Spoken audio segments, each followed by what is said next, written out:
Ya, oke guys. Assalamualaikum. Balik lagi dengan Jaki ya guys. Dan hari ini tanggal 10 Juli 2023 gua akan membahas saham PSSI guys. Jadi PSSI ini banyak yang bertanya kepada gua guys ya. Ya inilah bertanya nge-DM gua menanyakan gimana nih PSSI ini gitu.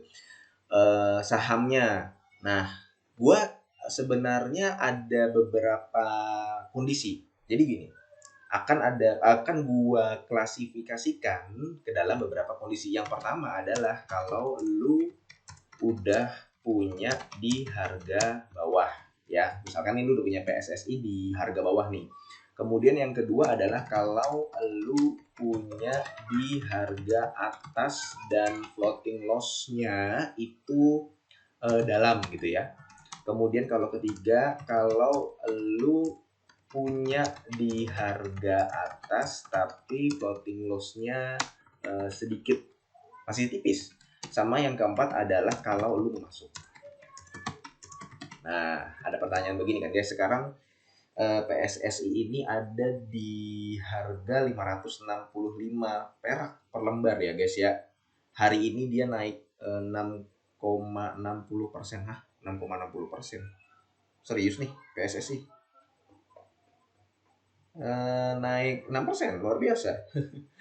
Tapi gini guys, dia sudah turun dari harga sebelumnya yakni di angka 715 ya. Dan kita lihat bahwa dia membagikan dividen di tanggal 5 Juli. Artinya dia sudah membagikan dividen. Dividennya lumayan kan, udah dibayarkan lah 5 hari yang lalu. Nah, pertama gini guys, kalau lu punya di harga bawah, ya sudah gua akan coba memberikan saran untuk taking profit ya kan, segera taking profit. Kalau misalkan lu memiliki harga di atas dan lu floating loss dalam, ya gini, kalau misalkan lu masih percaya dengan saham ini ya, perusahaan ini sebenarnya nggak jelek gitu, nggak jelek. Tapi kalau misalkan lu menemukan saham lain yang lebih bagus dan lu lebih yakin dengan prospeknya, lu boleh cut loss kemudian lu beli perusahaan yang lain. Tapi kalau misalkan lu tidak menemukan saham lain yang lebih menarik dan lu udah nyangkut dalam di PSSI ini, ya sudah, diamkan saja. Toh dia juga bagi dividen kan? Toh bagi dividen. Kemudian kalau lu punya di harga atas tapi floating loss sedikit, kalau menurut gua ketika sama sebenarnya kondisinya dengan yang kedua.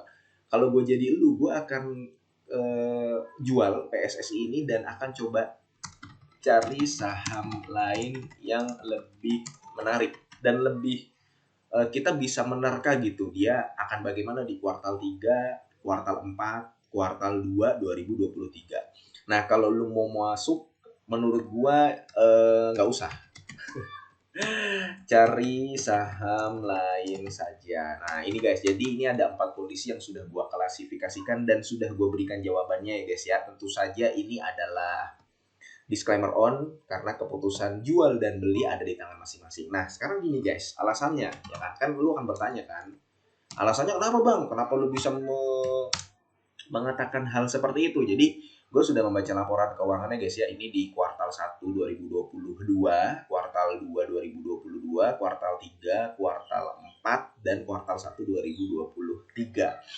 Yang pertama gini guys, industri. Jadi si PSSI ini adalah, kita harus tahu dia adalah perusahaan kapal, tongkang, kapal, motor, kemudian fasilitas di laut itu dia bisa dikatakan logistik laut lah.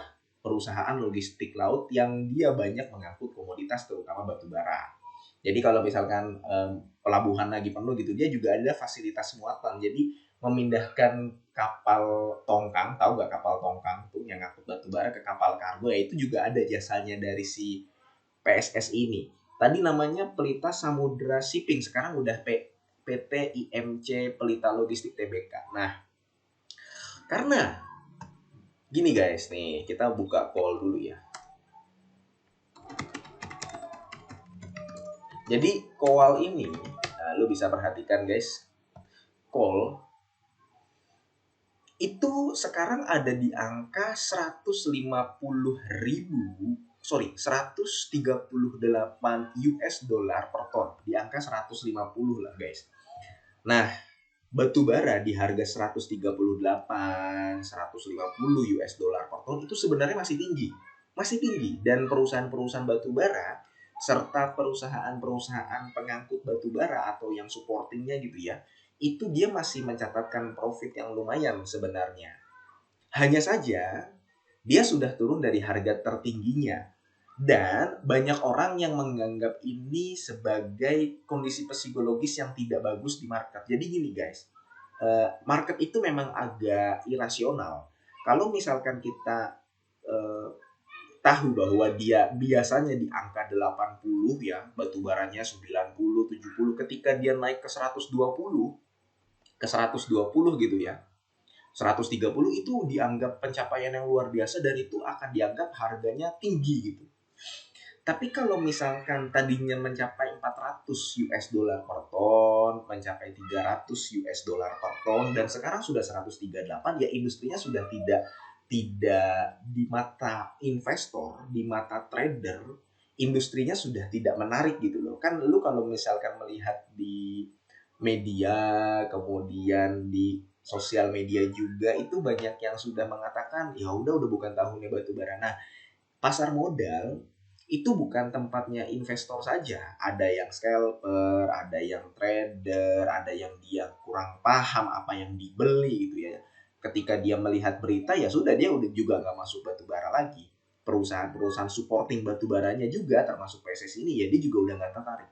Nah, hal itulah yang mendasari gua bahwa secara industri walaupun harga call-nya masih tinggi sebenarnya kalau dibandingkan dengan 5 tahun ke belakang. Tapi adanya faktor psikologis yang membuat harga batu baranya itu yang tadinya di angka 138 menjadi tidak menarik walaupun sebenarnya ini masih tinggi.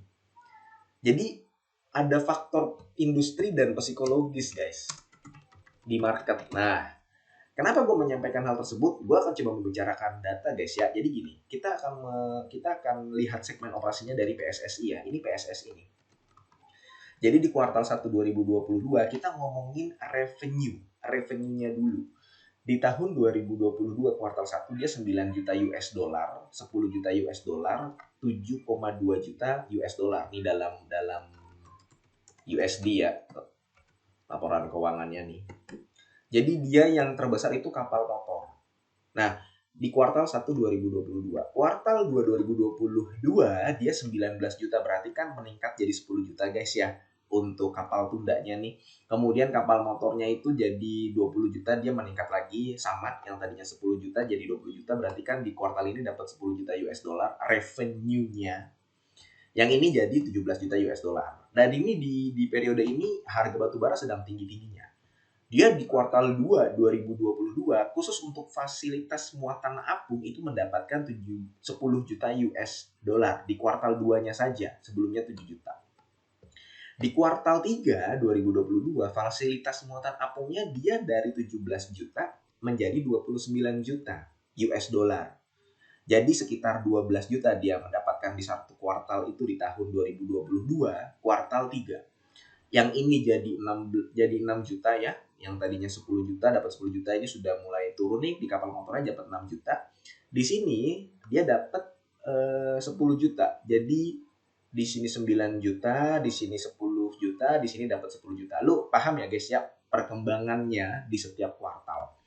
Di sini yang tadinya 29 juta jadi 41 juta.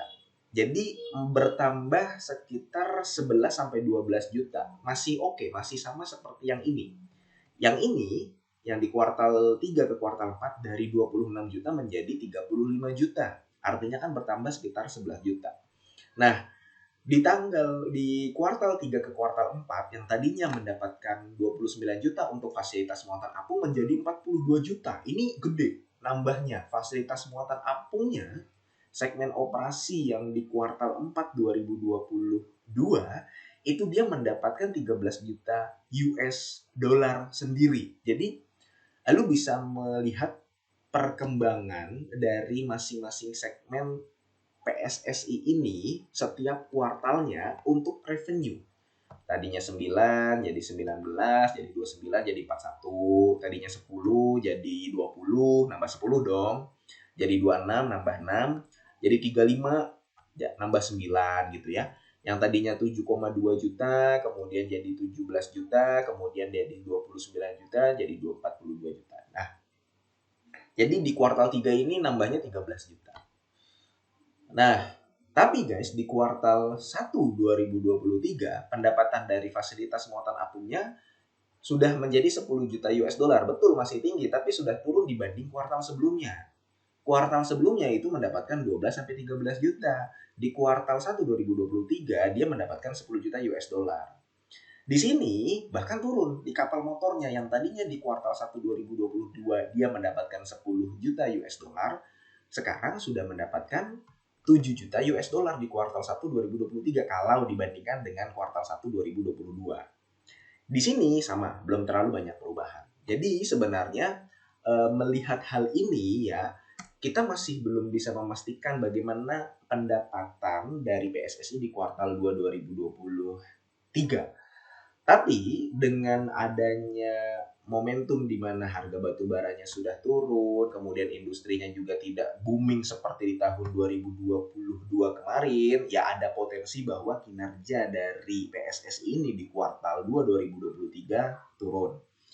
Yang kedua, yang kedua gini guys, gua melihat bahwa PSSI ini memang sering gitu ya, sering melakukan penjualan aset. Ini tidak hanya dilakukan di tahun 2023, di tahun 2022 juga dia melakukan dan keuntungannya cukup besar, guys. Jadi yang tadinya di sini, guys, nih lo bisa perhatikan. Ini di catatan kuartal 1 2022 ya, guys ya. Tadinya dia cuma 3 juta. Dia bahkan di tahun 2021-nya dia tidak ada pendapatan lain-lain, bahkan rugi nih. Ya kan, pendapatan lain-lain.